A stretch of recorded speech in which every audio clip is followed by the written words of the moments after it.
Class 11 की NCERT के आगे के चैप्टर को हम लोग कवर करते हैं। 19वां चैप्टर है मौर्योत्तर युग में शिल्प, व्यापार और नगर। प्राचीन इतिहास है, जैसे कि हम कवर कर रहे हैं इंडियन हिस्ट्री को दृष्टि पब्लिकेशन की बुक से, और ये क्लास 11 की प्राचीन इतिहास है। क्वेश्चन है, मौर्योत्तर काल में व्यापार के संदर्भ में निम्नलिखित कथनों पर विचार करिए। तीनों स्टेटमेंट को देखिए और विचार करिए, फिर आंसर करिए और बताइए इसमें से सत्य कौन सा है। इस काल में मथुरा वस्त्र निर्माण का केंद्र बन गया था। दूसरा, उत्तर भारत में रंगरेजी एक उन्नत शिल्प था। और तीसरा है, भारत में ये काल शिल्प और वाणिज्य के इतिहास में चरम उत्कर्ष का काल था। बताइए, मौर्योत्तर काल में व्यापार के संदर्भ में क्या ये तीनों स्टेटमेंट सही है या फिर इसमें से कोई एक तो सही है। दूसरा वाला गलत है कि उत्तर भारत में रंगरेजी एक उन्नत शिल्प का था, दूसरा गलत है, बाकी पहला और तीसरा सही है। पहला और तीसरा सही है। इस काल में कपड़ा बनाने, रेशम बुनने और वस्त्रों एवं विलास की वस्तुओं के निर्माण में भी प्रगति हुई थी और मथुरा शाटक नामक विशेष प्रकार के वस्त्र के निर्माण का बड़ा केंद्र बन गया था। पहला स्टेटमेंट सही है, दूसरा गलत है। दूसरा स्टेटमेंट आपसे ये कह रहा था कि उत्तर भारत में रंगरेजी एक उन्नत शिल्प का था, तो दक्षिण भारत में कई नगरों में रंगरेजी उन्नत शिल्प थी। तमिलनाडु में तिरुचिरापल्ली नगर के उपरांतवर्ती उरैयूर में ईंटों का बनने रंगाई के हौज मिले हैं। ईंटों के बने रंगाई के हौज मिले हुए हैं। तीसरा भी सही है कि शको, कुषाण और सातवाहनों का प्रथम तमिल राज्यों का युग प्राचीन भारत के शिल्प और वाणिज्य के इतिहास में चरम उत्कर्ष का काल था। मौर्योत्तर काल के व्यापार के संदर्भ में ये जो कथन है दो, इस पर विचार करिए। इस काल के शिल्पी वर्ग के संगठन का नाम श्रेणी था।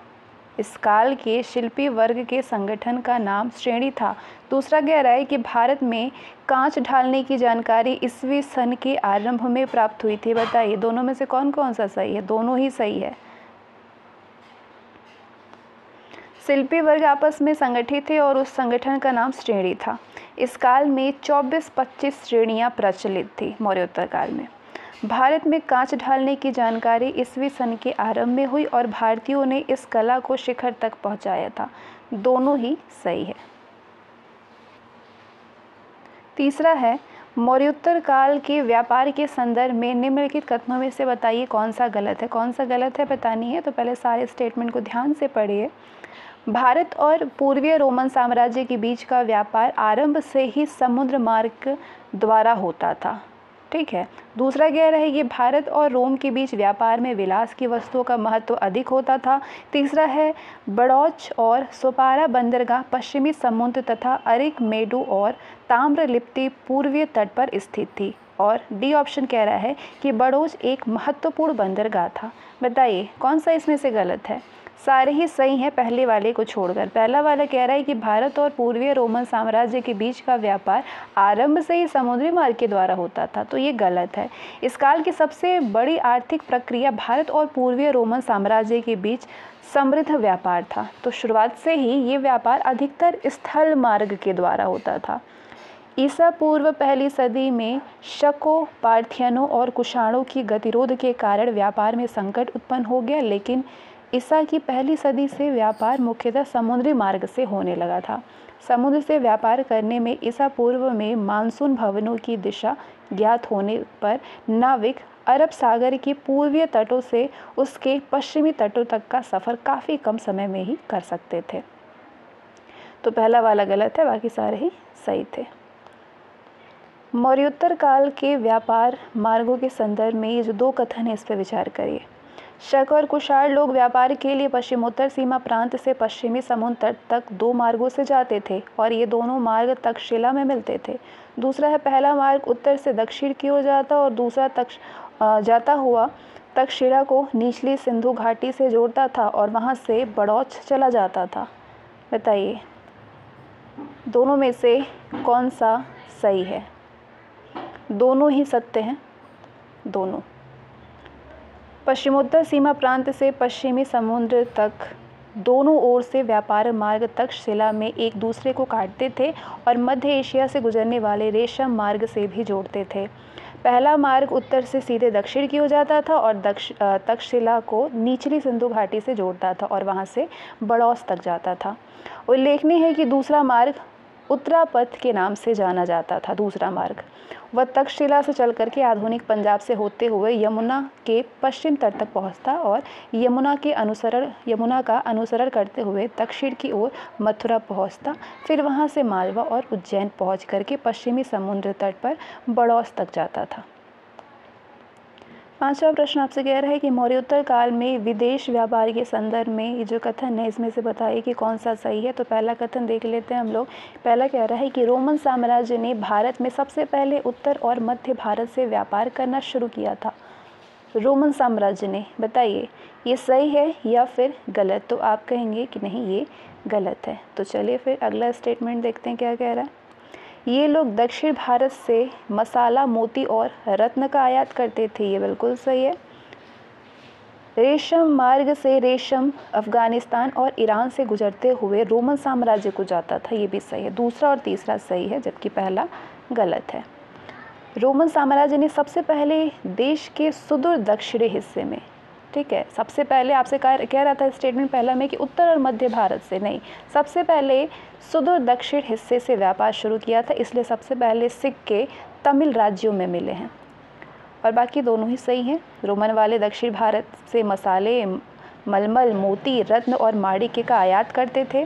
उल्लेखनीय है कि लोहे की वस्तुएं, विशेष करके बर्तन, हाथी दांत, रत्न और पशु, जिनकी गिनती विलासिता की वस्तुओं में थी, उनका भी निर्यात रोमन साम्राज्य में किया जाता था। प्राचीन रेशम मार्ग चीन से अफगानिस्तान और ईरान से गुजरने वाले मार्ग से रेशम भेजा जाता था, लेकिन पार्थियनों के द्वारा ईरान पर अधिकार कर लेने के बाद इस मार्ग में गतिरोध उत्पन्न हो गया।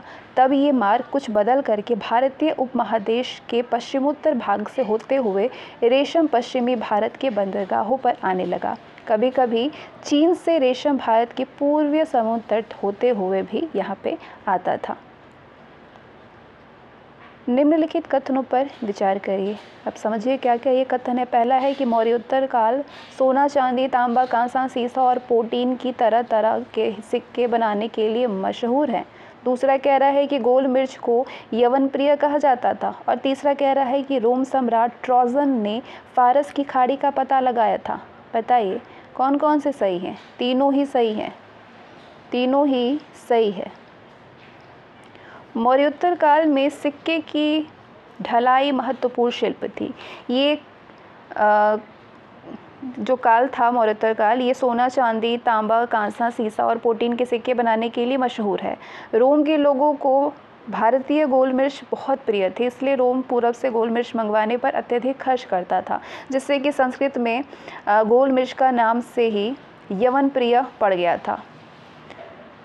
रोम के सम्राट ने न केवल फारस की खाड़ी का पता लगाया था, बल्कि उसने मस्कट पर विजय भी प्राप्त किया था।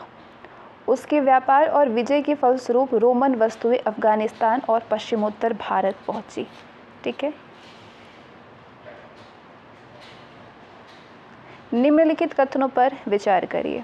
पहला है, भारत में कुषाण काल में नगरीकरण उत्कर्ष के शिखर पर पहुंचा था। दूसरा, कुषाण काल में वाराणसी से गोमेद और इंद्रगोप यानी कार्नेलियन का निर्यात रोम को किया जाता था।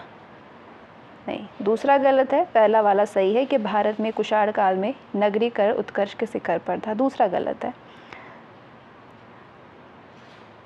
भारत में नगरीकरण कुषाण काल में उत्कर्ष के शिखर पर पहुंचा। उल्लेखनीय है कि मालवा और पश्चिमी भारत शक शासकों के काल में समृद्ध थे।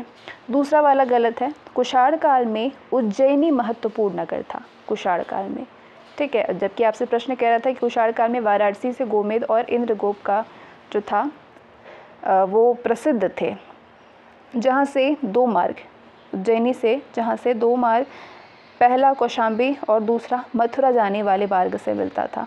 उज्जैनी में गोमेद और इंद्रगोप पत्थरों का निर्यात होता था।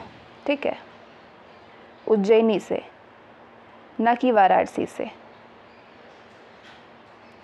नेक्स्ट, निम्नलिखित कथनों पर विचार करिए। कुषाण और सातवाहन साम्राज्यों में नगरों की उन्नति का एक कारण रोमन साम्राज्य के साथ व्यापार भी था। दूसरा, कुषाण साम्राज्य के कारण पंजाब और पश्चिमी उत्तर प्रदेश के नगर समृद्ध हुए थे। तीसरा, कुषाण राजाओं ने मार्गों की सुरक्षा का प्रबंध किया था। बताइए कौन कौन सा सत्य है? तीनों ही सत्य हैं। पहला, दूसरा और तीसरा तीनों ही सही है। क्यों सही है?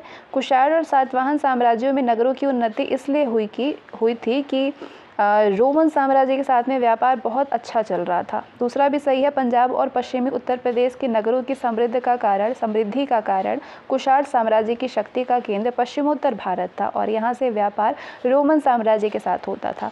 और तीसरा भी सही है, कुषाण साम्राज्य में मार्गों की सुरक्षा का प्रबंध किया गया था।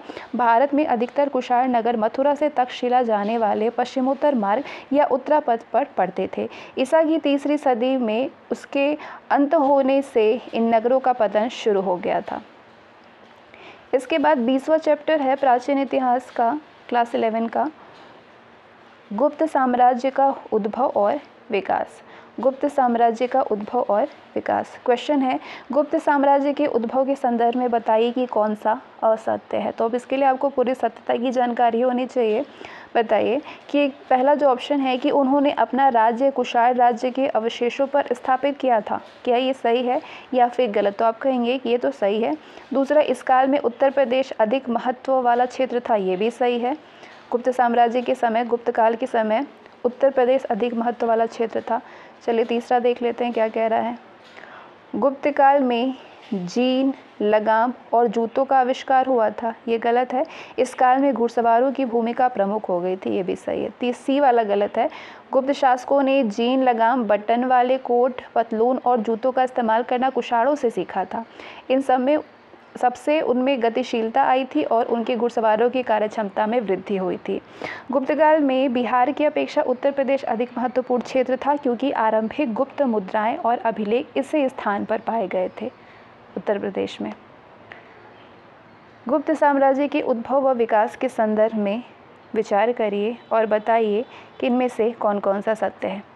इनके राज्य में मध्य भारत की उर्वर भूमि शामिल थी जिसके कारण अच्छी उपज होती थी। दक्षिणी बिहार से प्राप्त लोहे के उपयोग से उन्नत तकनीक के औजार और हथियार के निर्माण को बल मिला था। रोमन साम्राज्य से व्यापार करने के कारण वे लाभ की स्थिति में थे। बताइए कौन कौन सा इसमें से सत्य है? तीनों में से तीनों ही सही है, पहला, दूसरा और तीसरा।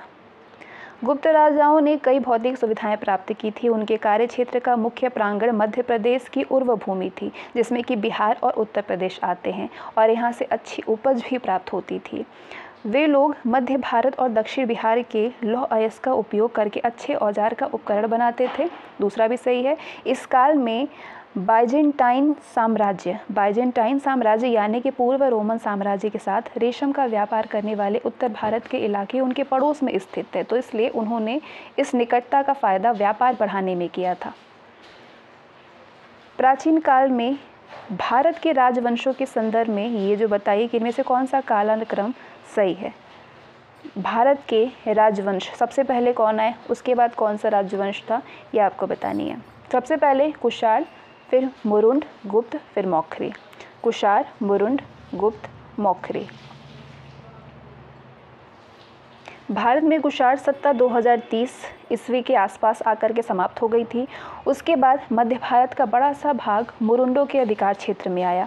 मुरुंडों की सत्ता 250 ईस्वी तक रही थी। इसके बाद 275 ईस्वी में गुप्त वंश के आधिपत्य में सत्ता स्थापित हुई। उसके बाद मौखरी राजवंश ने हूणों को पराजित करके पूर्वी भारत पर शासन कायम किया और कन्नौज में सत्ता स्थापित की।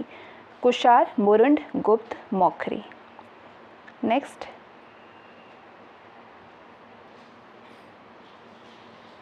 चंद्रगुप्त प्रथम के निम्नलिखित कथनों पर विचार करिए। पहला कथन है कि उसने लिच्छवी राजकुमारी से विवाह किया था। दूसरा है कि उसने गुप्त संवत यानी 319-20 में रुद्रदामन से युद्ध के बाद विजय स्मारक के रूप में चलाया था। रुद्रदामन से युद्धोपरांत विजय स्मारक के रूप में चलाया था। बताइए कौन कौन सा इनमें से सत्य है। पहला वाला तो गलत है, लेकिन पहला सही है या दूसरा गलत है। उसने लिच्छवी राजकुमारी से विवाह किया था चंद्रगुप्त प्रथम ने, लेकिन दूसरा वाला गलत है।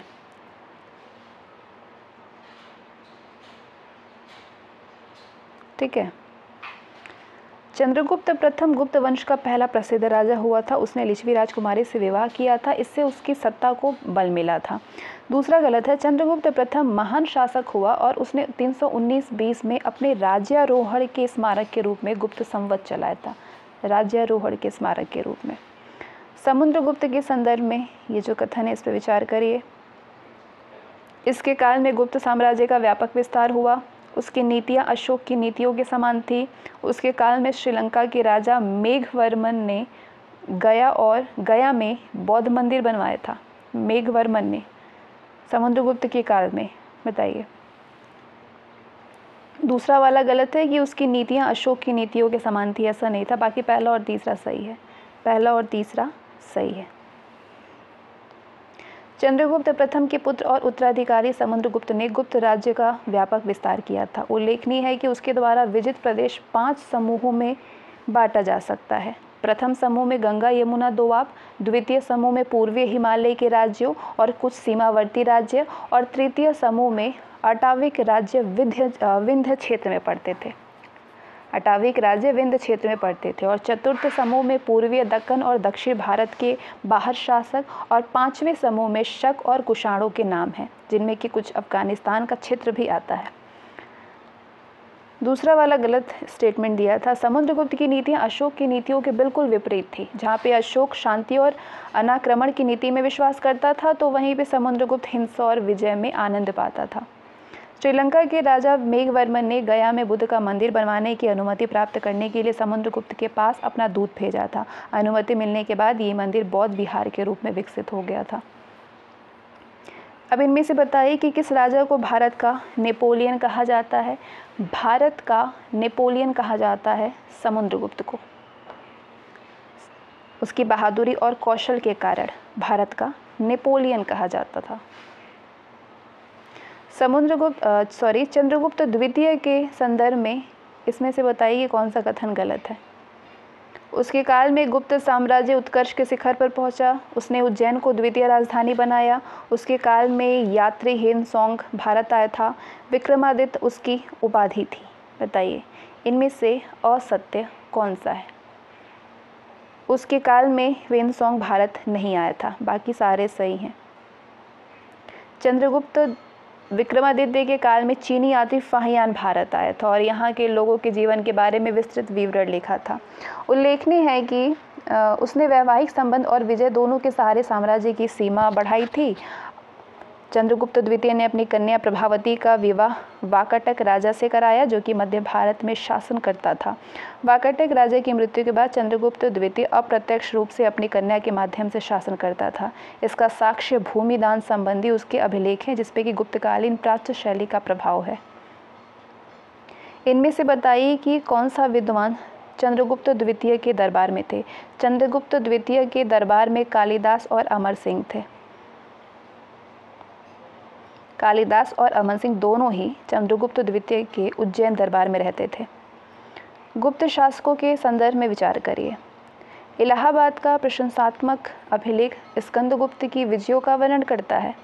दिल्ली के कुतुब मीनार के पास खड़े एक लौह स्तंभ पर खुदे अभिलेख में चंद्रगुप्त द्वितीय का कीर्ति वर्णन किया गया है। बताइए। पहला वाला तो गलत है कि इलाहाबाद का प्रशंसात्मक अभिलेख स्कंदगुप्त की विजयों का वर्णन करता है, लेकिन दूसरा वाला सही है। इलाहाबाद की प्रशस्ति यानी प्रशासनात्मक अभिलेख में स्कंदगुप्त नहीं, समुद्रगुप्त के विजयों के बारे में वर्णन किया गया है कि उसके सभी पराजय का सामना नहीं करना पड़ा था। उसे कभी भी पराजय का सामना नहीं करना पड़ा था। दिल्ली में कुतुब मीनार के पास खड़े एक लौह स्तंभ पर खुदे हुए अभिलेख में चंद्र नामक किसी राजा का कीर्ति वर्णन किया गया है, जिसे कि चंद्रगुप्त द्वितीय के बारे में माना जाता है। गुप्त साम्राज्य के पतन के बारे में बताइए कि इनमें से कौन सा सत्य है। गुप्त साम्राज्य के पतन के बारे में पहला है कि स्कंदगुप्त के बाद कमजोर उत्तराधिकारी, बिल्कुल सही है। हुड़ों का जो आक्रमण हुआ था ये भी सही है, पतन का कारण था। सामंतों का विद्रोह, तीनों ही सही है, तीनों ही पूर्णतः सत्य है।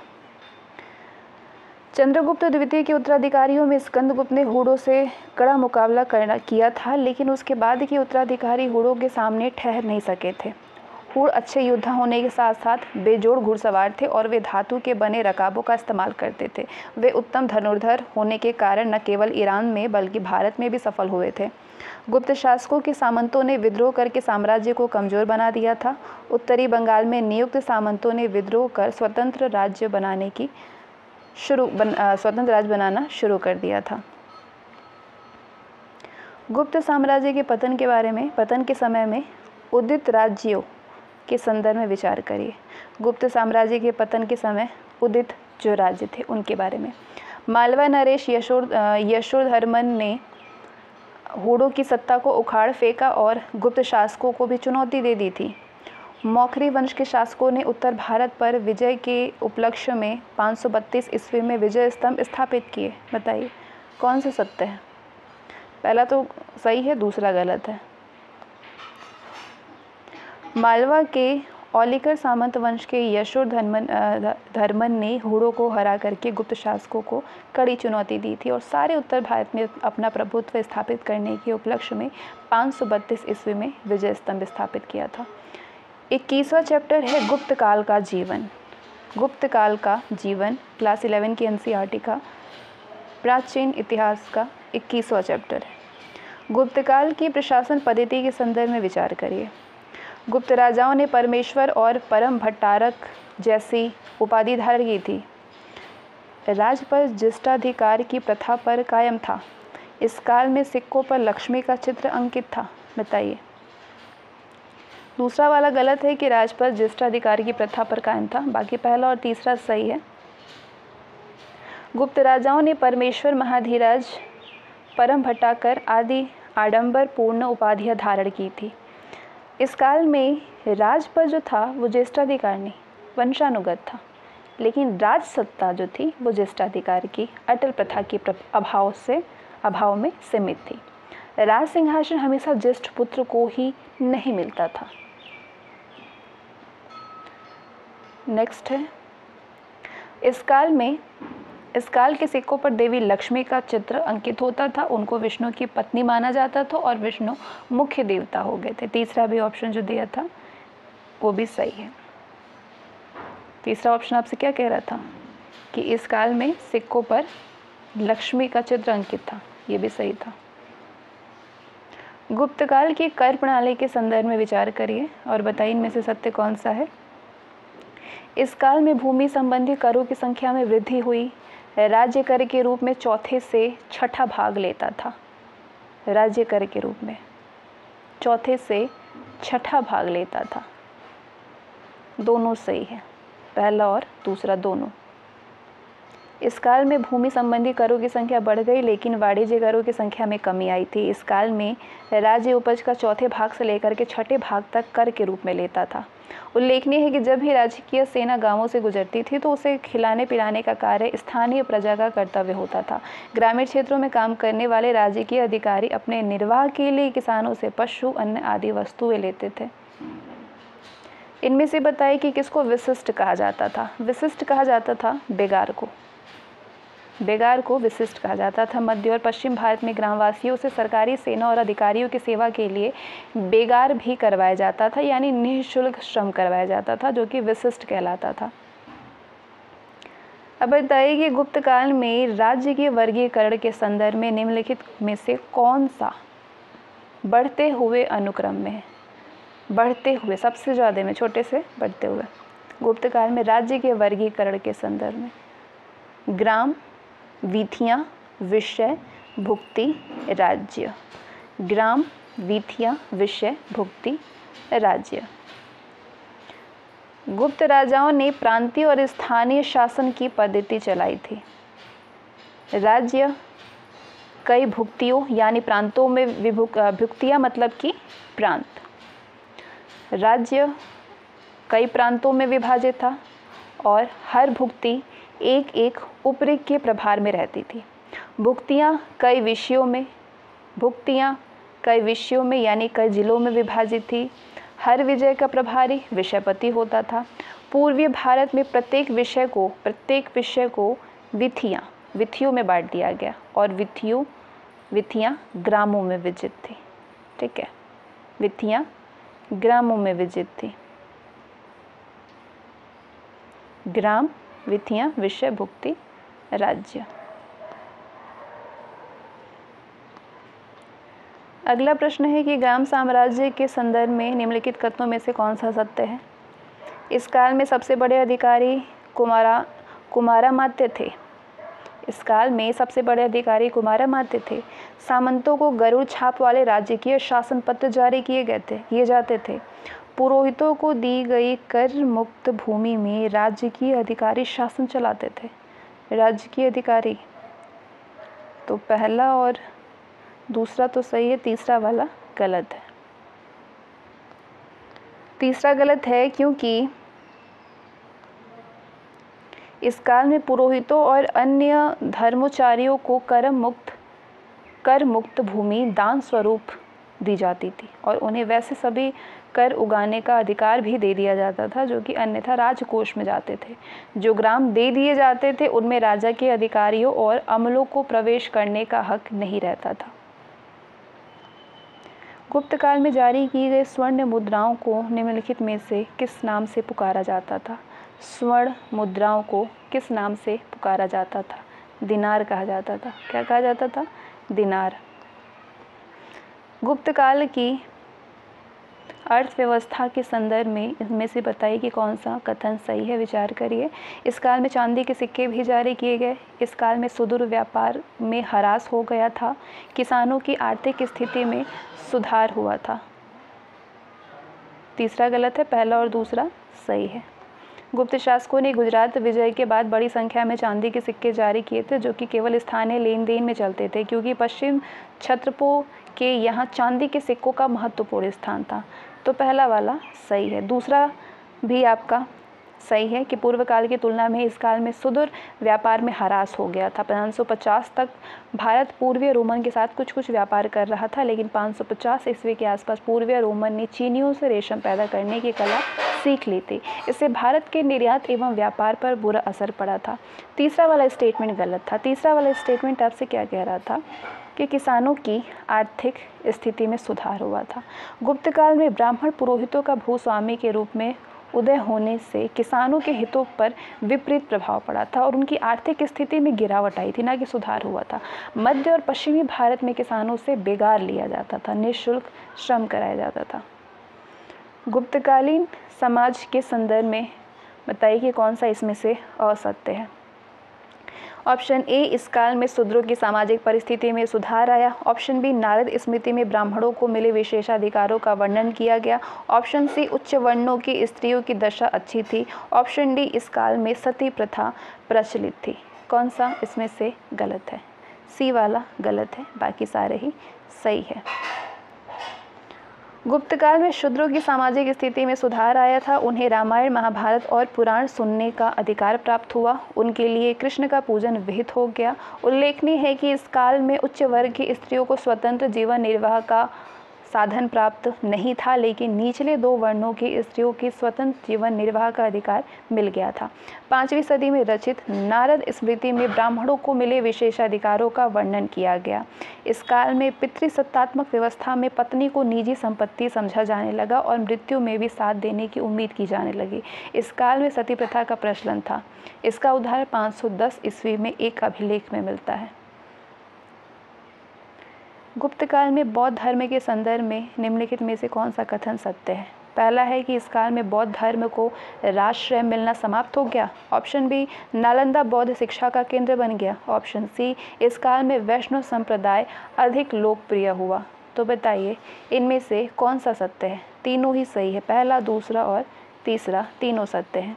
गुप्त काल में बौद्ध धर्म का राजाश्रय मिलना समाप्त हो गया, जो कि स्थान अशोक व कनिष्क काल में था, अब वो नहीं रहा। इस काल में कुछ स्तूपों और विहारों का निर्माण हुआ और नालंदा बौद्ध शिक्षा का केंद्र बन गया। इस काल में आकर के महायान बौद्ध धर्म की तुलना में भागवत या फिर वैष्णव संप्रदाय अधिक प्रभावी हो गया। इसने अवतारवाद का उपदेश दिया और इतिहास को विष्णु के 10 अवतारों के चक्र के रूप में प्रतिपादित किया।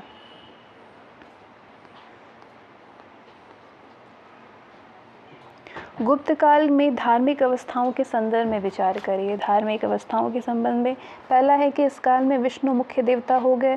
ऑप्शन बी, भागवत धर्म में भक्ति और अहिंसा मुख्य तत्व हो गए। ऑप्शन सी, इस काल में मूर्ति पूजा का ब्राह्मणीय धर्म में कोई भी स्थान नहीं था। एंड ऑप्शन 4 कि इस काल में विष्णु सहस्त्र नाम की रचना हुई थी। बताइए इनमें से कौन कौन सा सत्य है। तीसरा वाला गलत है, बाकी पहला, दूसरा और चौथा सही है। भागवत धर्म का केंद्र बिंदु विष्णु या भगवत या विष्णु की पूजा है। गुप्त काल विष्णु के 10 अवतारों का वर्णन किया गया है। विष्णु काल के 10 अवतारों का वर्णन किया गया है गुप्त काल में। 6ठी सदी में आकर के विष्णु की गणना शिव और ब्रह्मा के साथ में त्रिदेव में होने लगी थी, लेकिन फिर भी ये मुख्य देवता हो गया। भागवत संप्रदाय के मुख्य तत्व हैं भक्ति और अहिंसा। भक्ति का अर्थ प्रेममय निष्ठा निवेदन और अहिंसा का अर्थ किसी जीव का वध नहीं करना है। गुप्त काल में मूर्ति पूजा ब्राह्मणीय धर्म का सामान्य लक्षण हो गया था, इसलिए तीसरा वाला स्टेटमेंट गलत है। तीसरा वाला स्टेटमेंट आपसे क्या कह रहा था कि मूर्ति पूजा का ब्राह्मणी धर्म में कोई भी स्थान नहीं था, जबकि सही है कि गुप्त काल में मूर्ति पूजा ब्राह्मणी धर्म का सामान्य लक्षण हो गया था। तो उल्लेखनीय है कि गुप्त वंशीय राजाओं ने विभिन्न धार्मिक संप्रदायों के प्रति सहनशीलता का मार्ग अपनाया। इस काल में विष्णु के उपासकों के लिए विष्णु सहस्त्रनाम आदि बहुत से स्रोत लिखे गए थे। इनमें से किस काल को भारत का स्वर्ण युग कहा गया है? गुप्त काल को भारत का स्वर्ण युग कहा जाता है, क्योंकि इस काल में साहित्य, विज्ञान एवं कला की उत्कर्ष, भारतीय संस्कृति के प्रचार प्रसार, धार्मिक सहिष्णुता एवं आर्थिक समृद्धि, श्रेष्ठ शासन व्यवस्था और राजनीतिक एकता का काल था गुप्त काल। ये जो 3 कथन है इस पर विचार करिए और बताइए इनमें से सत्य कौन सा है। निम्नलिखित कथनों पर विचार करिए। समुद्रगुप्त को सिक्के पर वीणा बजाते हुए दिखाया गया है। चंद्रगुप्त प्रथम का दरबार नवरत्न से अलंकृत था। अजंता की चित्रावली गुप्तकालीन बौद्ध कला का श्रेष्ठ उदाहरण है। कौन कौन सा सही है इसमें? चंद्रगुप्त प्रथम का दरबार नवरत्न से अलंकृत था, ये गलत है। बाकी पहला और तीसरा सही है।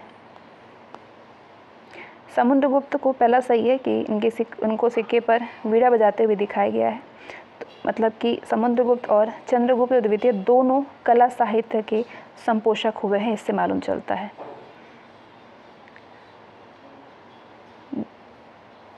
दूसरा वाला गलत है। चंद्रगुप्त द्वितीय का दरबार नवरत्न से अलंकृत था। चंद्रगुप्त द्वितीय का दरबार नवरत्न से अलंकृत था, ना कि प्रथम का, द्वितीय का चंद्रगुप्त। नवरत्नों में कालिदास, धन्वंतरी, छपड़क, अमर सिंह, शंकु, वेताल भट्ट, घटकरपर, वरामिहिर, वररुचि जैसे विद्वान थे।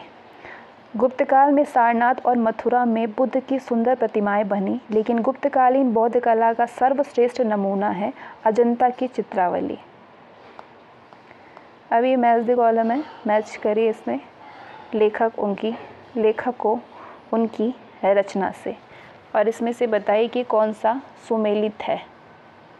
शूद्रक की रचना है मचकटी, सही है ये। कालिदास की रचना है अभिज्ञान शाकुंतलम। अमर सिंह की रचना है अमरकोश, ना कि रोमन सिद्धांत। अमरकोश पहला और दूसरा सही है, तीसरा वाला गलत है। शूद्र का लिखा नाटक मृच्छकटिक या माटी की खिलौना गाड़ी है। इसमें निर्धन ब्राह्मण के साथ गणिका का प्रेम वर्णित है। प्राचीन नाटकों में इसे सर्वोत्कृष्ट कोटि का माना गया है। कालिदास का विज्ञान शाकुंतलम विश्व की 100 उत्कृष्ट साहित्य कृतियों में से एक है। गुप्तकाल के नाटकों के संदर्भ में विचार करिए। कथन है इस काल के नाटक दुखांत हैं। नाटकों की भाषाओं में वर्ण भेद दिखाई देता है। बताइए इनमें से कौन कौन सा सत्य है। इस काल के नाटक दुखांत है, ये गलत है, दूसरा वाला सही है। भारत में लिखे हुए गुप्त काल के नाटकों के बारे में 2 बातें उल्लेखनीय है। पहला तो इसमें जो दिया है वो गलत है। इस काल के सभी नाटक सुखांत है, ना कि दुखांत है। दुखांत नाटक का एक भी उदाहरण नहीं मिलता इस काल में। इस काल के नाटकों की भाषाओं में वर्ण विभाजन दिखाई पड़ता है। इस काल में उच्च वर्ण के लोग संस्कृत और शूद्र और स्त्री वर्ग प्राकृतिक भाषा बोलते थे। गुप्त काल में विज्ञान और प्रौद्योगिकी के संदर्भ में ये जो कथन है इस पर विचार करिए। आर्यभट्टीय गणित के क्षेत्र का महत्वपूर्ण ग्रंथ है। आर्यभट्टीय गणित के क्षेत्र का महत्वपूर्ण ग्रंथ है, सही है। इसके रचयिता आर्यभट्ट पाटलिपुत्र के निवासी थे, बिल्कुल सही है, पाटलिपुत्र के निवासी थे। ईसा की 5वीं सदी के आरंभ में भारत में दार्शनिक पद्धति का ज्ञान था। ईसा की 5वीं सदी के शुरुआती दौर में भारत में दार्शनिक पद्धति का ज्ञान था, ये भी सही। पहला, दूसरा और तीसरा तीनों ही पूर्णतः सत्य है। निम्नलिखित कथनों पर विचार करिए और बताइए कि इनमें से कौन कौन सा सत्य है। पहला, कात्यायन स्मृति के अनुसार स्त्रियों को भूमि में अधिकार प्राप्त था। दूसरा, रोमक सिद्धांत नामक पुस्तक का विषय गणित है। तीसरा, गुप्त काल में झांसी के देवगढ़ मंदिर का निर्माण हुआ था। कौन कौन सा इसमें से सत्य है? दूसरा असत्य है, पहला और तीसरा सही है। 6वीं सदी के स्मृतिकार कात्यायन का कहना है कि स्त्री अपने स्त्री धन के साथ अपनी अचल संपत्ति को भी बेच सकती है और गिरवी रख सकती थी। इससे ये पता चलता है कि स्त्रियों को भूमि पर अधिकार था। रोमक सिद्धांत नामक पुस्तक खगोल शास्त्र विषय से संबंधित है। इस पर यूनानी विद्वानों का प्रभाव है। इस काल में वास्तुकला पिछड़ी हुई थी। वास्तुकला के नाम पर हमें ईंट के बने कुछ मंदिर उत्तर प्रदेश में मिले हैं। इसमें कानपुर के भीतरगांव, गाजीपुर के भीतरी और झांसी के देवगढ़ में ईंट का मंदिर उल्लेखनीय है। तो इससे ये मालूम चलता है कि गुप्त काल में मंदिर निर्माण कला का जन्म हुआ था। गुप्त काल में 22वां चैप्टर है पूर्वीय भारत में सभ्यता का प्रसार। क्वेश्चन है कि कलिंग राज्य के संदर्भ में ये जो कथन है इस पर विचार करिए। पहला है, ये महानदी के दक्षिण में उड़ीसा के समुद्र तट पर स्थित था। दूसरा, इसका प्रसिद्ध राजा खारवेल था। तीसरा, हाथी दांत और मोती का व्यापार रोम राज्य के साथ होता था। बताइए इनमें से कौन कौन सा सत्य है? तीनों ही सही है, पहला, दूसरा और तीसरा। कलिंग राज्य महानदी का दक्षिण में स्थित था। इसका उत्कर्ष अशोक के काल में हुआ था। कलिंग के राजा खारवेल ने सुदृढ़ राज्य की स्थापना की थी। उड़ीसा के बंदरगाहों में मोती, हाथी दांत और मलमल का अच्छा व्यापार चलता था। खुदाई के दौरान रोम की बहुत सी वस्तुएं मिली हैं। इससे सिद्ध होता है कि कलिंग और रोम के बीच व्यापारिक संबंध थे। 4वीं से 6वीं सदी तक उड़ीसा में स्थापित हुए राज्यों के संदर्भ में विचार करिए और बताइए कि कौन कौन सा सत्य है। पहला है कि इनमें सबसे महत्वपूर्ण माठर वंश का राज्य था। दूसरा, माठर वंश को पितृभक्त वंश भी कहते हैं। तीसरा है कि वशिष्ठ वंश ने अग्रहार यानी न्यास परिषद की स्थापना की थी। वशिष्ठ वंश ने, बताइए, पास करिए और इसको ध्यान से पढ़िए और इसमें से बताइए कि तीनों में से कौन सा सही है, कौन सा गलत है। वशिष्ठ वंश ने न्यास परिषद की स्थापना की थी, ये गलत है। बाकी दोनों सही है। पहला सही है, दूसरा भी सही है, तीसरा गलत है। मराठों ने एक प्रकार के न्यास स्थापित किए थे जो कि अग्रहार कहलाते थे। इस न्यास में कुछ भूमि और गांव वालों से प्राप्त होने वाली आय होती थी। इन अग्रहारों का उद्देश्य पठन पाठन और धार्मिक अनुष्ठानों में लगे ब्राह्मणों का भरण पोषण करना था। इनमें से किस राजवंश ने वर्ष को 12 चंद्रमास में विभाजित किया था? किसने वर्ष को 12 चंद्रमास में विभाजित किया था? बताइए। माठर ने किया था। किसने किया था? माठर ने। 5वीं सदी के मध्य से वर्ष को 12 चंद्रमासों में विभाजित किया मारठों ने। इससे मौसम की सही प्रकार से जानकारी हुई जो कि कृषि कार्यों में उपयोगी सिद्ध हुआ। पुनर्वर्धन भुक्ति राज्य के संदर्भ में विचार करिए। ये तीनों कथन को देखिए और बताइए कि इनमें से कौन कौन सा सत्य है। इसका क्षेत्र उत्तरी बंगाल में पड़ता था। इनकी स्वर्ण मुद्राओं को दिनार कहा जाता था। यहाँ पे धार्मिक प्रयोजनार्थ कर मुक्त भूमि दान की जाती थी।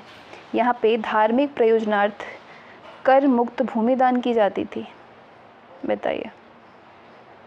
तीनों ही सही है, पहला, दूसरा और तीसरा। 432-33 से लेकर के लगभग 100 वर्षों तक पुनर्वर्धन मुक्त राज्य उत्तरी बंगाल में स्थित था। अनुदान पात्रों से ज्ञात होता है कि भूमि का मूल्य दिनार नामक स्वर्ण मुद्राओं से चुकाया जाता था।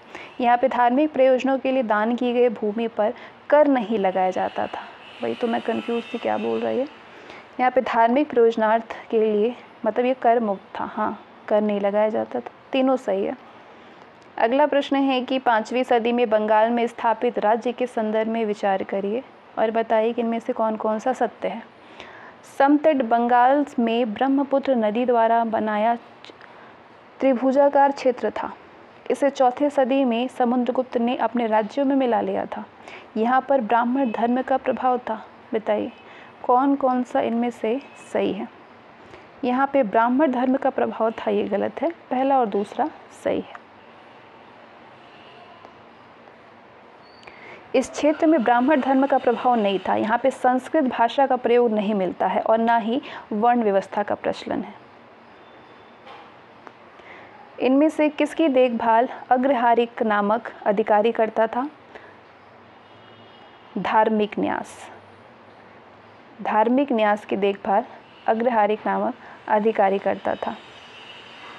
5वीं से 7वीं सदी तक पूर्वीय भारत के राज्यों के संदर्भ में ये जो कथन है इसमें से बताइए कौन सा गलत है। 5वीं से 7वीं सदी तक पूर्वीय भारत के राज्य के बारे में दंड भुक्ति बंगाल और उड़ीसा के सीमांत क्षेत्रों में राजस्व संबंधी इकाइयाँ थी। कामरूप 7वीं सदी में उत्कर्ष के शिखर पर पहुंचा। इस क्षेत्र से चंद्रगुप्त द्वितीय ने कर वसूल किया था। कामरूप के शासकों ने वर्मन की उपाधि धारण की थी। कौन सा इसमें से असत्य है और बाकी इनमें से कौन से सही हैं। असत्य इसमें से है कि इस क्षेत्र से चंद्रगुप्त द्वितीय ने कर वसूला था, ये गलत है, बाकी सारे सही हैं। गुवाहाटी के निकट की बस्तियां ईस्वी सन की 4वीं सदी में बस चुकी थी और यहाँ से समुद्रगुप्त ने डकाऊ और कामरूप से कर वसूल किया था, बाकी सारे सही हैं। पूर्वी भारत में इनमें से किस काल को रचनात्मक काल कहा गया है। रचनात्मक काल कहा गया है पूर्वी भारत में 4वीं से 7वीं सदी तक को। 4वीं से 7वीं सदी तक के काल को रचनात्मक काल कहा जाता है। इस काल में पूर्वीय मध्य प्रदेश, उत्तरी उड़ीसा, पश्चिम बंगाल और असम में तथा बांग्लादेश के एक बड़े भाग में संस्कृत विद्या, वैदिक कर्मकांड, वर्ण व्यवस्था तथा राजतंत्र फैले और विकसित हुए। 23वां चैप्टर है क्लास 11 की एनसीईआरटी का हर्ष और उसका काल।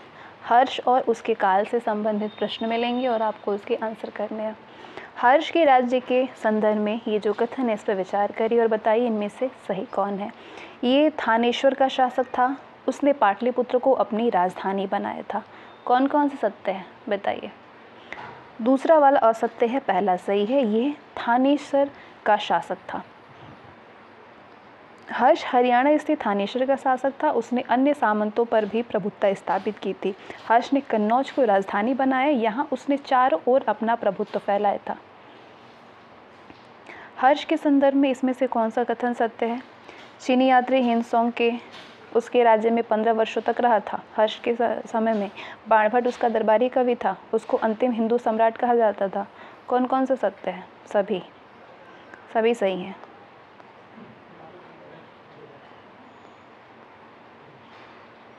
विचार करिए इसमें और बताइए सत्य कौन सा है। हर्ष का पूर्वी भारत के राजा पुलकेशिन से युद्ध हुआ था। इसका दक्षिण की ओर मुकाबला शैव राजा शशांक से भी हुआ था। बताइए कौन कौन सा इनमें से सही है। दोनों ही गलत है, ना पहला सही है ना तो दूसरा सही है। हर्ष का पूर्वी भारत में युद्ध गौड़ के शैव राजा शशांक से हुआ था। 619 में शशांक की मृत्यु के साथ ही ये संघर्ष समाप्त हुआ। उसके दक्षिण की ओर विजय अभियान को नर्मदा के तट पर चालुक्य वंश के राजा पुलकेशिन ने रोका। पुलकेशिन आधुनिक कर्नाटक और महाराष्ट्र के बड़े भूभाग पर शासन करता था। अब इसमें विचार करिए तीनों में और बताइए सही कौन है। हर्षचरित नामक पुस्तक की रचना हर्ष ने की थी। चालुक्य राजा पुलकेशिन की राजधानी बादामी थी। हर्ष का प्रशासन गुप्तों की तुलना में अधिक सामंतिक और विकेंद्रित था। कौन कौन सा इसमें से सही है? पहला गलत है कि हर्षचरित हर्ष ने इसकी रचना की है। हर्षचरित्र की रचना बाणभट्ट ने किया है, जो कि उनका दरबारी कवि था।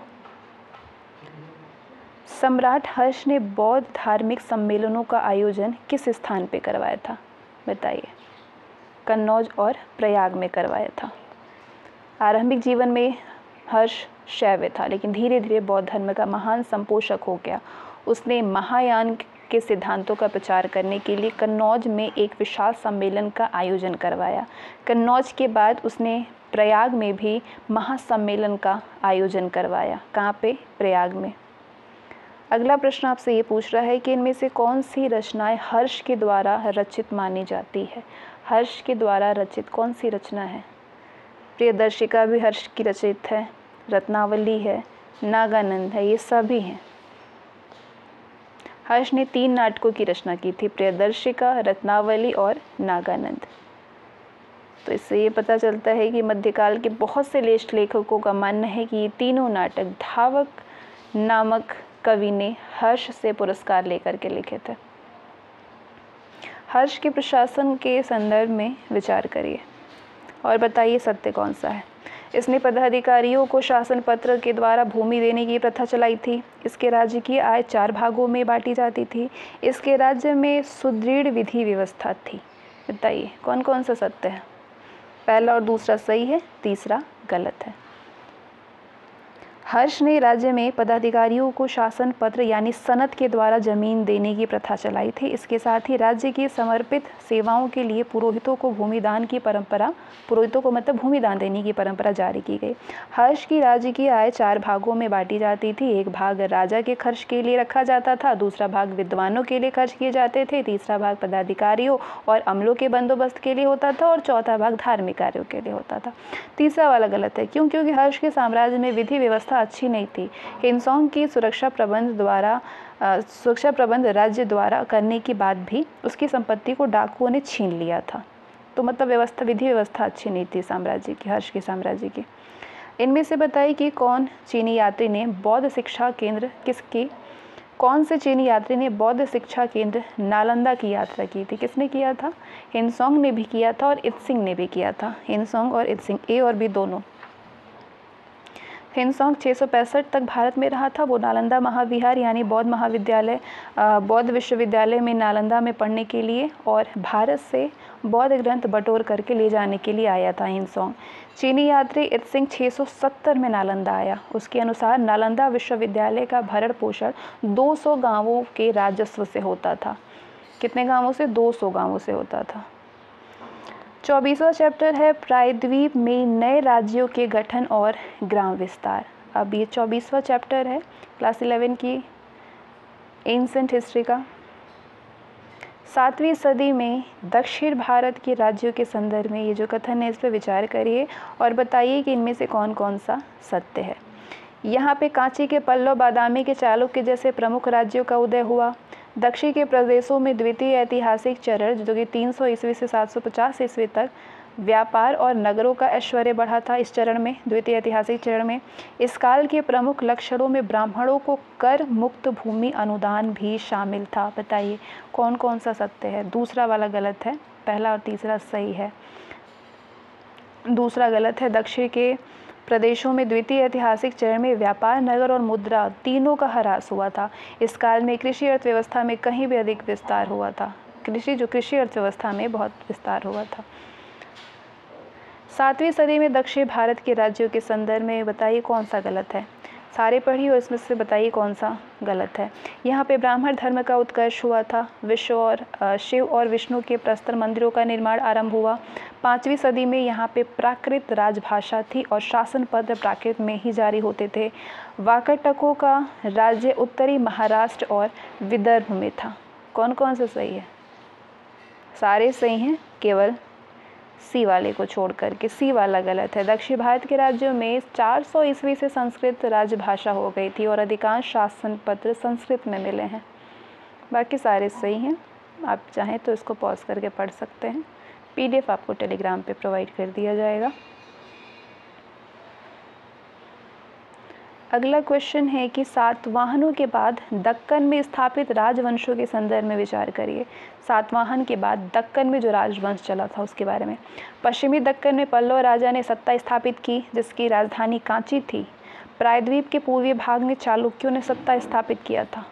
बताइए कौन कौन सा इसमें से सही है। दोनों गलत है, ना पहला ना दूसरा सही है, दोनों गलत है। 6ठी सदी में पश्चिमी दक्कन में चालुक्यों ने अपना राज्य स्थापित किया और वातापी को राजधानी बनाया। प्रायद्वीप के पूर्वी भाग में सातवाहनों के अवशेष पर इक्ष्वाकुओं का उदय हुआ और इक्ष्वाकुओं को अपदस्थ करके उनकी जगह पल्लव आए और उन्होंने अपनी राजधानी कांची में, जो कि आधुनिक कांचीपुरम है, यहाँ पे बनाई। उल्लेखनीय कि पल्लव का अर्थ है लता, चूँकि ये शब्द टोंडाई का रूपांतरण है तो लता का ही ये पर्यायवाची है। पल्लवों ने टोंडाई नाडु यानी लताओं के देश में अपनी सत्ता स्थापित की थी। अगला प्रश्न आपसे कह रहा है कि कदंब राज्य के बारे में बताइए कौन सा सत्य है। इसकी स्थापना मयूर शर्मन ने की थी। ये उत्तरी कर्नाटक और कोंकण तक फैला था। इसकी राजधानी कोलार थी। तीसरा गलत है, इसकी राजधानी कोलार नहीं थी। पहला दूसरा सही है।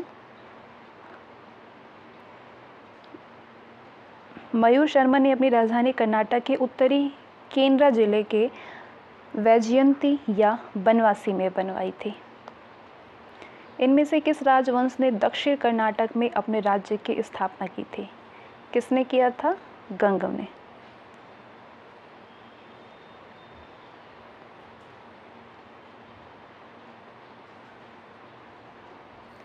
चालुक्य राजा पुलकेशिन द्वितीय के संदर्भ में विचार करिए और बताइए इनमें से कौन कौन सा सत्य है। ऐहोल अभिलेख से उसके बारे में जानकारी मिलती है। उसका दरबारी कवि रवि कीर्ति था।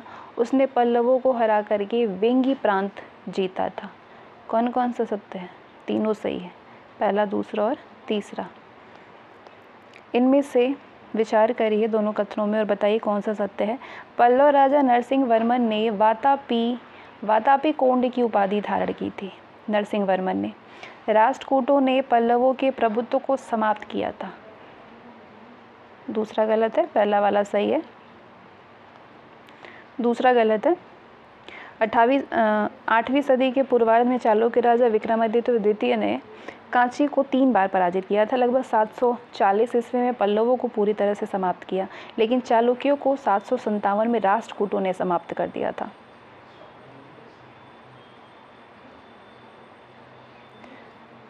छठी से 8वीं सदी के बीच में दक्षिण भारत में धर्म के संदर्भ में बताइए कौन सा कथन सही है। विष्णु और शिव लोकप्रिय देवता बन गए। पल्लव राजाओं ने आराध्य देवताओं की प्रतिमा स्थापना के लिए मंदिरों का निर्माण करवाया। पुलकेशिन द्वितीय ने मामल्लपुरम की स्थापना की थी। बताइए कौन कौन सा सत्य है। तीसरा गलत है, पहला और दूसरा सही है।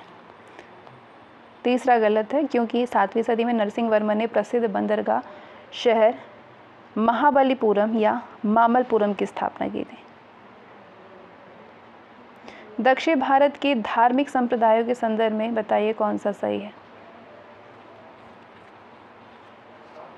दक्षिण भारत के धार्मिक संप्रदायों के संदर्भ में वैष्णव संप्रदाय नयनार संतों ने फैलाया। शैव संप्रदाय अलवार संतों ने फैलाया। दक्षिण भारत में मंदिरों को भूमि अनुदान देने की प्रथा थी। दक्षिण भारत में। तीसरा वाला सही है, बाकी पहला और दूसरा गलत है। दक्षिण भारत में 7वीं सदी से वैष्णव प्रवर अलवार संतों ने वैष्णव संप्रदाय चलाया था। पहला वाला इसलिए गलत है। नयनार संतों ने शैव संप्रदाय फैलाया था। नयनार ने, दोनों अपोजिट करके दिया हुआ है, बाकी तीसरा सही है। इसमें से बताइए किस राजवंश ने कांची में कैलाशनाथ मंदिर का निर्माण कराया था। पल्लव ने कराया था कांची में कैलाशनाथ मंदिर का निर्माण। 8वीं सदी में कांची में कैलाशनाथ मंदिर का निर्माण पल्लवों ने करवाया था। उल्लेखनीय है कि इस मंदिर का निर्माण 685 से 705 ईस्वी में पल्लव वंश के नरसिंह वर्मन द्वितीय ने करवाया था।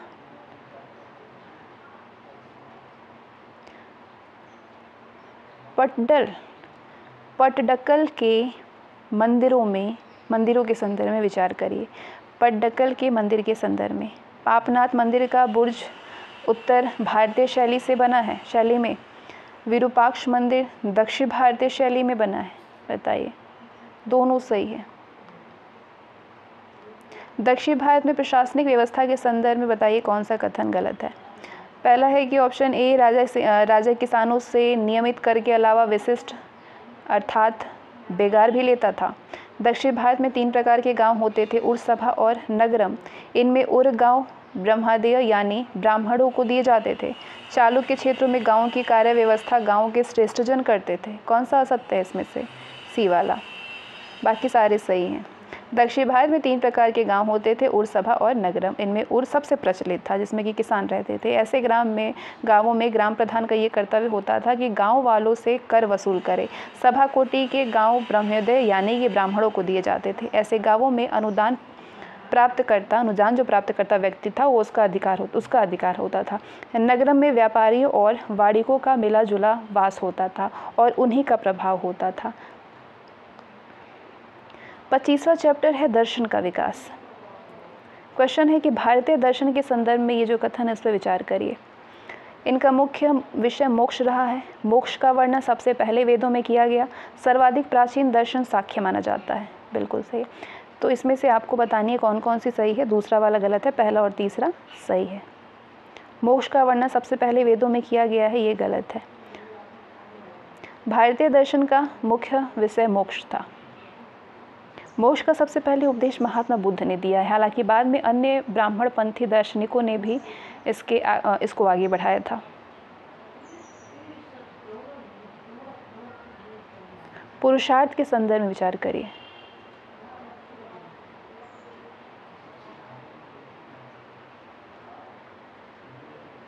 और बताइए कि इनमें से कौन सा मैच कर रहा है। अर्थ आर्थिक संसाधन होता था। धर्म सामाजिक नियम होता था। काम शारीरिक सुख भोग के लिए। मोक्ष आत्मा का उद्धार होता था।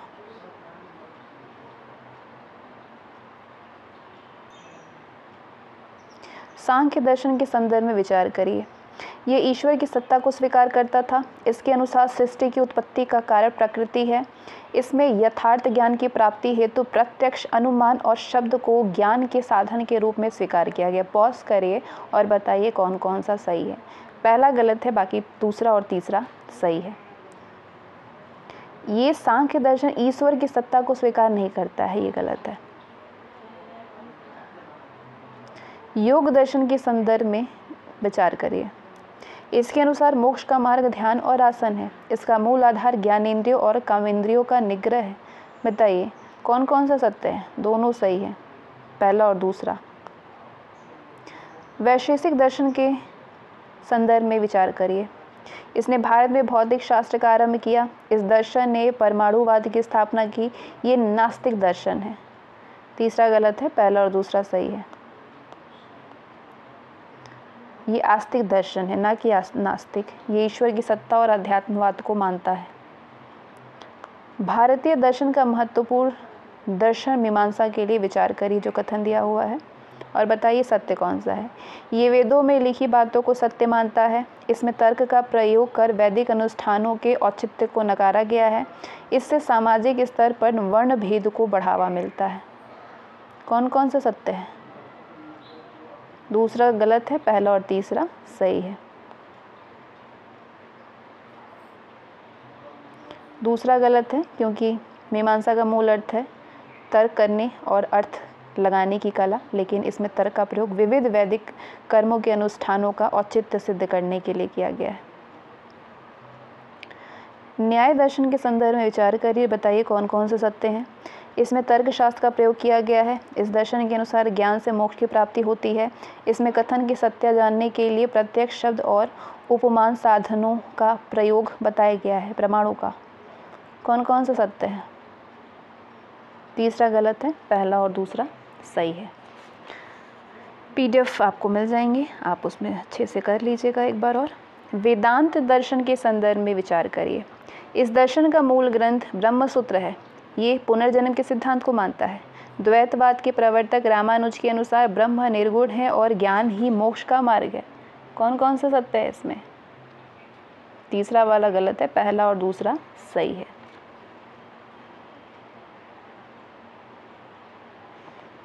वेदांत का अर्थ है वेद का अंत। ईसा पूर्व दूसरी सदी में संकलित बादरायण का ब्रह्मसूत्र इस दर्शन का मूल ग्रंथ है। ये पुनर्जन्म के सिद्धांत को मानता है। इसके अनुसार मनुष्य को पुनर्जन्म में किए गए कर्मों का परिणाम भुगतना पड़ता है। विशिष्टाद्वैत के प्रवर्तक रामानुज के अनुसार भक्ति ही मोक्ष का सर्वोत्तम साधन है। इसके अनुसार ब्रह्म जो है वो सगुण है, तो ध्यातव्य है कि अद्वैतवाद के प्रवर्तक शंकराचार्य ब्रह्म को निर्गुण मानते हैं और मोक्ष का साधन ज्ञान मार्ग को बताया है। इनमें से बताइए कि किस दर्शन के प्रवर्तक कपिल मुनि हैं? कपिल मुनि प्रवर्तक हैं सांख्य के। ठीक है, अगला प्रश्न है कि किस दर्शन को लोकायत कहा जाता है? लोकायत कहा जाता है चारवाक को। चारवाक दर्शन को लोकायत कहा जाता है। ये भौतिकवादी दर्शन है और इसके प्रवर्तक चारवाक हैं। इस दर्शन को लोकायत इसलिए कहा जाता है क्योंकि इसमें लोक यानी दुनिया के साथ गहरे संबंध को महत्व दिया गया है। 26वां चैप्टर है भारत का एशिया देशों से सांस्कृतिक संपर्क। क्वेश्चन है इनमें से जो कथन है तीनों उस पर विचार करिए और बताइए सत्य कौन सा है। बर्मा म्यांमार के लोगों ने बौद्ध धर्म के थेरवाद संप्रदाय को विकसित किया। चीनियों ने बौद्ध चित्रकला की शुरुआत की। अशोक के शासनकाल में बौद्ध धर्म प्रचारक श्रीलंका भेजे गए। दूसरा गलत है, पहला और तीसरा सही है। चीनियों ने बौद्ध चित्रकला की शुरुआत की, ये गलत है। चीनियों ने बौद्ध चित्रकला भारत से सीखी है और भारतीयों ने रेशम उपजाने का कौशल चीन से सीखा है।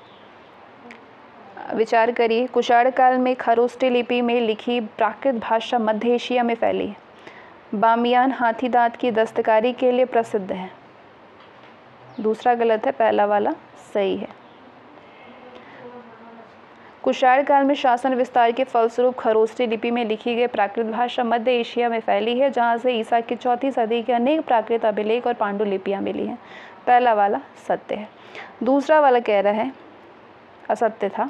प्राचीन काल में बौद्ध धर्म के 2 और महान केंद्र थे, अफगानिस्तान और मध्य एशिया। बामियान में बुद्ध की बहुत सी मूर्तियाँ और विहार मिले हैं जो कि अफगानिस्तान में। प्राचीन भारत में बनी बुद्ध की सबसे बड़ी मूर्ति इनमें से कुछ स्थान पे है।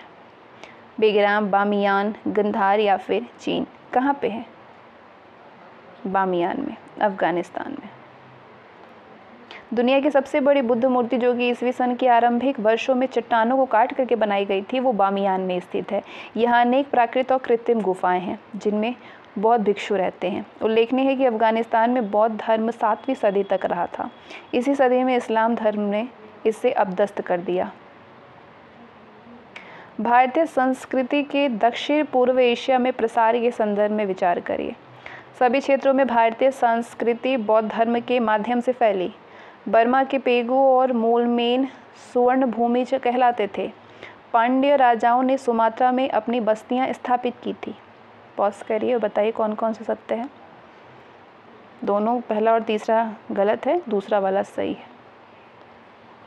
पहला गलत है। दक्षिण पूर्व एशिया में भारतीय संस्कृति का प्रसार बौद्ध धर्म के माध्यम से नहीं हुआ था, बल्कि ब्राह्मण धर्म के द्वारा हुआ था। इसके अतिरिक्त व्यापारियों के माध्यम से भी प्रसार हुआ।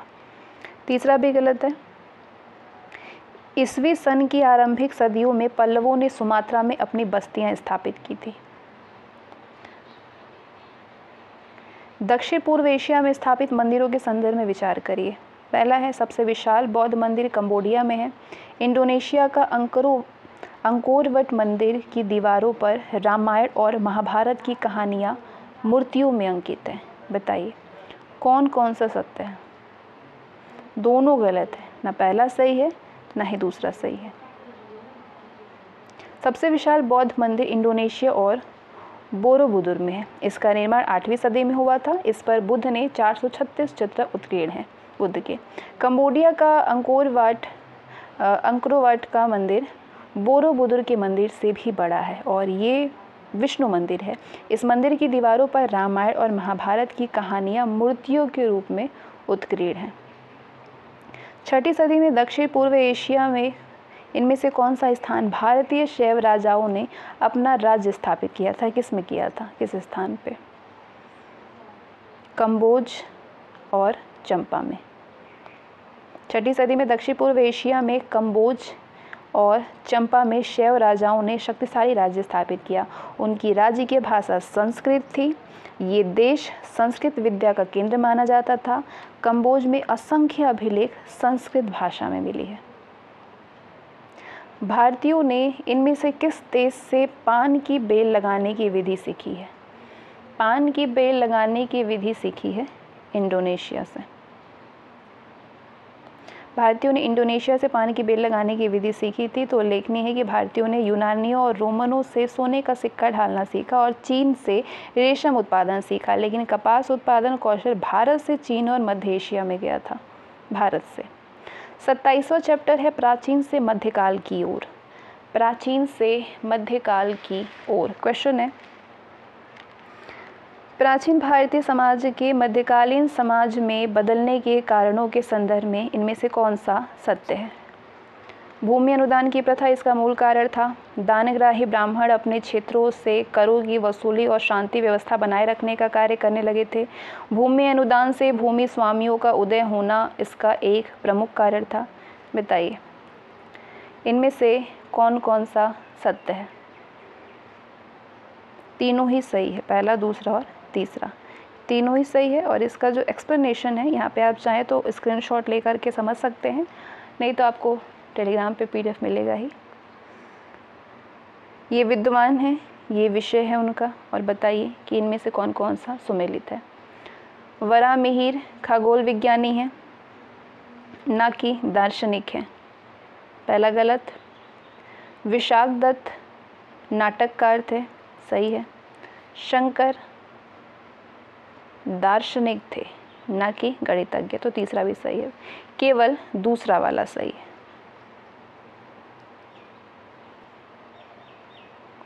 छठी सातवीं सदी में सांस्कृतिक विकास के संदर्भ में विचार करिए। पहला है कि 7वीं सदी में संस्कृत के गद्य और पद्य की अलंकृत शैलियों का प्रचलन बढ़ा। गद्य में अलंकरण की पराकाष्ठा बाण की कृतियों में पाई गई। 7वीं सदी में देव प्रतिमाएं केवल प्रस्तर की बनाई जाती थी। बताइए कौन कौन सा सत्य है? तीसरा गलत है, पहला और दूसरा सही है, तीसरा गलत है। क्यों गलत है? 7वीं सदी में मूर्ति और मंदिर के निर्माण की शैली हर प्रदेश में अलग अलग हो गई। पत्थर और कांसा के दो ऐसे माध्यम थे जिनसे देव प्रतिमाएं बनाई जाती थी। इस काल में कांस्य प्रतिमाएं बड़े पैमाने पर बनती थी। ये कांस्य प्रतिमाएं बड़ी संख्या में हिमालयी प्रदेशों में और दक्षिण भारत में पाई गई है। गुप्तोत्तर काल में धार्मिक परिवर्तन के संदर्भ में विचार करिए। पहला है पंचदेवता में इंद्र को प्रमुख स्थान प्राप्त था। इस काल में विष्णु, शिव और दुर्गा ये तीनों प्रमुख देवता बन गए थे। कौन कौन सा सत्य है? पहला असत्य है, दूसरा वाला सही है। पहला गलत है क्योंकि गुप्तोत्तर काल में ब्रह्मा, गणपति, विष्णु, शक्ति और शिव इन पांचों देवताओं की पूजा प्रचलित पाते हैं, जो कि सम्मिलित रूप से पंच देवता कहलाते हैं। इस काल में वैदिक कालीन देव इंद्र, वरुण और यम का स्थान कम होकर के लोकपाल की श्रेणी में आ गए। पंचायतन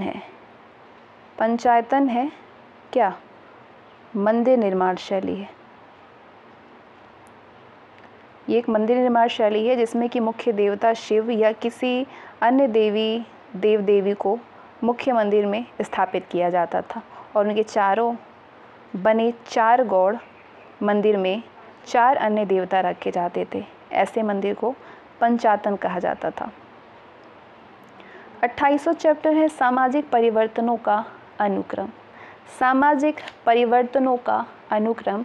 और इसके बाद एक चैप्टर आपको और मिलेगा। टोटल क्लास 11 की प्राचीन इतिहास में 29 चैप्टर है। 28वां चैप्टर है सामाजिक परिवर्तनों का अनुक्रम। क्वेश्चन है पाषाण काल से लेकर के वैदिक काल तक हुए सामाजिक परिवर्तनों के संबंध में बताइए इनमें से कौन सा असत्य है। पहला है पूरा पाषाण युग में समाज खाद्य संग्राहक था। दूसरा, ताम्रपाषाण काल में लोग जमीन की ऊंचाई वाले भाग पर रहते थे और समाज खाद्य उत्पादक हो गया था। तीसरा, हड़प्पा काल का समाज नगरीय और अश्वारोही था। चौथा, उत्तर वैदिक काल में वर्ण विभाजन स्पष्ट हो गया था। कौन कौन सा सही है? सारे सही हैं केवल सी वाले को छोड़कर। हड़प्पा काल का समाज नगरीय और अश्वारोही था, ये गलत है, बाकी सारे ही सही हैं। हड़प्पा काल का समाज नगरीय समाज था, ये सभ्यता अश्व केंद्रित नहीं थी, जबकि वैदिक काल में समाज अश्वारोही और पशुपालक दोनों था। इनमें से कौन सा वैदिक काल में राजा की आय का मुख्य साधन था? राजा की आय का मुख्य साधन था युद्ध में की गई लूट और नजराना। कर नहीं था, नजराना और युद्ध में की गई लूट था। वैदिक काल में राजा की आय का मुख्य साधन युद्ध में की गई जो लूट होती थी उससे करता था, और शत्रुओं से संपत्ति छीनते और विरोधी जनजातियों से नजराना लेते थे। राजा को दिया जाने वाला ये नजराना बलि कहलाता था, चढ़ावा। ये शब्द हैं और उनसे संबंधित अर्थ हैं। गोमत मतलब धनवान, गोप मतलब राजा होता था, ये गलत है, ग्वाला नहीं होता था, राजा होता था। गोवाल मतलब इसके लिए, ये भैंस के लिए होता था, दूसरा गलत है, केवल पहला सही है।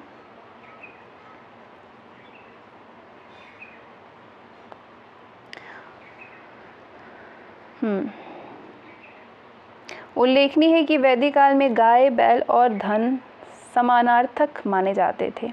गाय और बैल युद्ध का कारण होते थे, गायों की रक्षा करना राजा का मुख्य धर्म होता था। आर्यों में गाय का इतना अधिक महत्व था कि उन्होंने भारत में पहली बार भैंस को देखा तो वे उसे गोवाल यानी गाय जैसी दिखने वाली कहने लगे थे भैंस को देखते हुए।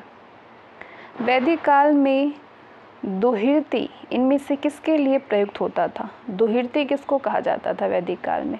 दुहिर्ती कहा जाता था बेटी को। किसको? बेटी को कहा जाता था। वैदिक काल के परिवार में गाय को महत्वपूर्ण स्थान प्राप्त था, इसलिए इस काल में बेटी को दुहिर्ती यानी दूहने वाली कहा जाता था। वैदिक कालीन समाज व्यवस्था के संदर्भ में ये जो कथन है इस पर विचार करें। इस काल में नियमित कर प्रणाली थी, कृषक वर्ग ही सेना का कार्य करते थे। कृषक वर्ग, पहला वाला गलत है, दूसरा वाला सही है। पहला गलत है क्योंकि वैदिक काल में न तो कर प्रणाली स्थापित हुई थी और न ही वैतनिक सैन्य व्यवस्था थी। राजा के संबंधियों के अलावा कोई भी कर अधिकारी नहीं होता था। राजा को जो नजराना दिया जाता था वो वैसे ही था जैसे देवताओं को यज्ञादि में चढ़ावा दिया जाता था। विचार करिए और बताइए इनमें से कौन कौन से सही हैं। पूर्व मध्यकाल में राजस्थान में सती प्रथा का प्रचलन बड़े पैमाने पर था। वैदिक साहित्य में मजदूर यानी वेज ऑनर का वर्णन किया गया है, जो वेज ऑनर था। प्राचीन काल में ऋण पर ब्याज भी वर्ण के अनुसार लगाया जाता था। कौन कौन से सत्य है इसमें से? दूसरा वाला गलत है, पहला और तीसरा सही है। वैदिक साहित्य में मजदूर के लिए कोई भी शब्द नहीं आया था। भूमि अनुदान प्रथा के प्रचलन के से क्या क्या लाभ हुए थे? भूमि अनुदान प्रथा के प्रचलन से क्या क्या लाभ हुए थे? कृषि पंचांग का ज्ञान, आयुर्वेद का प्रसार, प्राकृत और संस्कृत भाषाओं का प्रसार। क्या क्या लाभ हुआ? तीनों ही लाभ हुआ था। नेक्स्ट चैप्टर है लास्ट, विज्ञान और सभ्यता की विरासत। यहीं से क्लास 11 की प्राचीन इतिहास खत्म हो जाएगा और मध्यकालीन एनसीईआरटी को हम लोग कल से स्टार्ट करेंगे। दर्शन के संदर्भ में विचार करिए। भारतीय दर्शन का विषय आत्मा और परमात्मा के संबंधों का चिंतन है। दार्शनिक शोपेनहावर ने अपने दार्शनिक विचारधारा में वेदों और उपनिषदों को स्थान दिया है। भारत में जगत के विषय में केवल आध्यात्मिक विचारधारा का विकास हुआ। कौन कौन सा सत्य है? तीसरा गलत है, पहला और दूसरा सही है। तीसरा गलत है। प्राचीन भारत दर्शन और अध्यात्म के क्षेत्र में अपने योगदान के लिए प्रसिद्ध माना जाता है, लेकिन भारत में जगत के विषय में आध्यात्मिकता के साथ भौतिकवादी विचारधारा भी विकसित हुई है। भारत में उदित 6 दार्शनिक पद्धतियों के बीच भौतिकवादी दर्शन के तत्व संख्या में मिलते हैं। भौतिकवादी दर्शन को ठोस बनाने का श्रेय चार्वाकों को है। इनमें से किस देश में इस्पात बनाने की कला का सर्वप्रथम विकास हुआ था? इस्पात बनाने की कला का विकास हुआ था भारत में।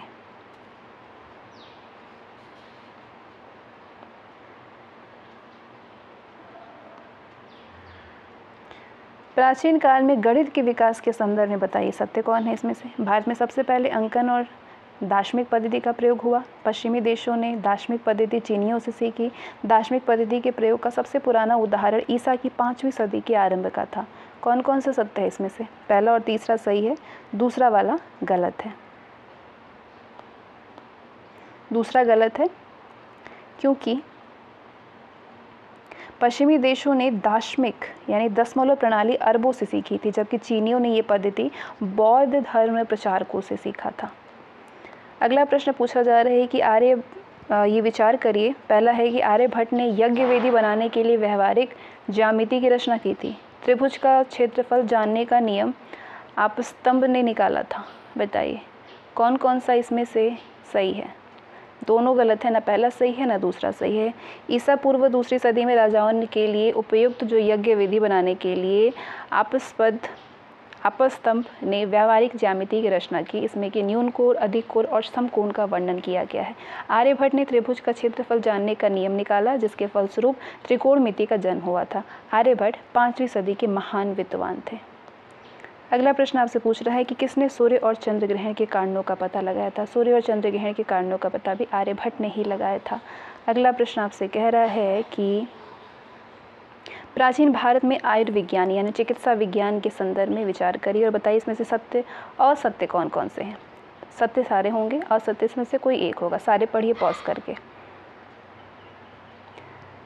चरक को शल्य चिकित्सा का पिता कहा जाता है, ये गलत है, बाकी सारे सही हैं।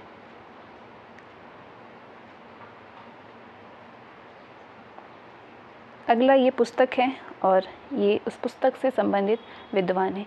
आर्यभट्ट गलत है पहला।